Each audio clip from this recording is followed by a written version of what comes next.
আসসালামু আলাইকুম। আশা করি আপনারা যে যেখানে আছেন সবাই ভালো আছেন, সুস্থ আছেন। প্রিয় দর্শক মণ্ডলী, এটা হলো Mirpur rail station. Mirpur rail স্টেশনে কিন্তু এই পাশে দেখতে পাচ্ছেন আপনারা দুইটা লাইন।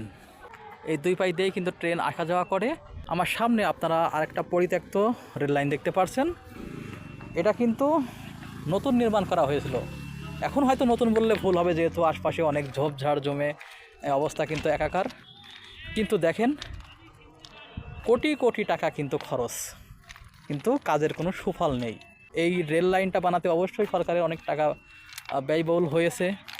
হয়তো এখানে কোনো দীর্ঘমেয়াদী কোনো পরিকল্পনা ছিল, কিন্তু সেই পরিকল্পনা আজ কিন্তু সব ভেস্তে গেছে।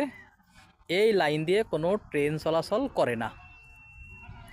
আর সবচাইতে দুঃখজনক ঘটনা আপনারা জানেন যে মিরপুর রেল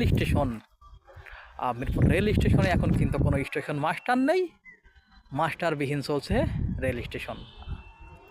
আমি জানি না সরকার কী কারণে বা কোন দশায় এই মিরপুর রেল স্টেশনকে এমন বন্ধ ঘোষণা করতেছে।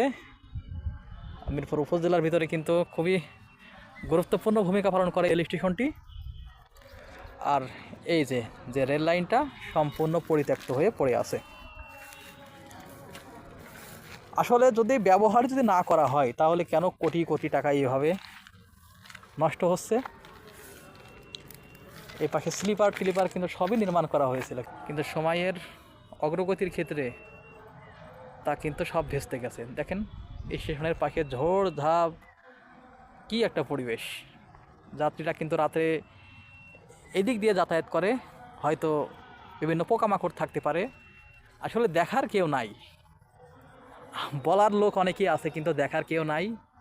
আমিও বলছি, কিন্তু এই দিকে যে একটু সুনজর দেওয়া দরকার, সেটা কিন্তু দেখার মতন বা প্রতিকার করার মতন সরকার কিন্তু তেমন গুরুত্বপূর্ণ ভূমিকা পালন করছে না। অবহেলা, অযত্নে কিন্তু মিরপুর রেল স্টেশন আজকে এভাবেই ধুকে ধুকে চলছে। হয়তো এক পর্যায়ে বন্ধই হয়ে যাবে এই মিরপুর রেল স্টেশন, যেভাবে এখন ঝুলে আছে। দেখেন, ঝোপ ঝাড়ে কী একটা পরিবেশ। যাত্রীরা কিন্তু দেখেন, এই যে পাই দিয়ে রাস্তা, এই রাস্তা দিয়েই কিন্তু স্টেশনে যায়। কি পরিমাণ ঝড়! এখানে ঝোপঝাড়ে একদম ভরে গেছে, যা রাতের বেলায় চলাচলে কিন্তু খুবই সমস্যার সৃষ্টি হতে পারে মনে হচ্ছে। আর এই রেল লাইনের বিষয়ে আমি আপনাদের বললাম যে এখন পরিত্যক্ত, জানি না কোন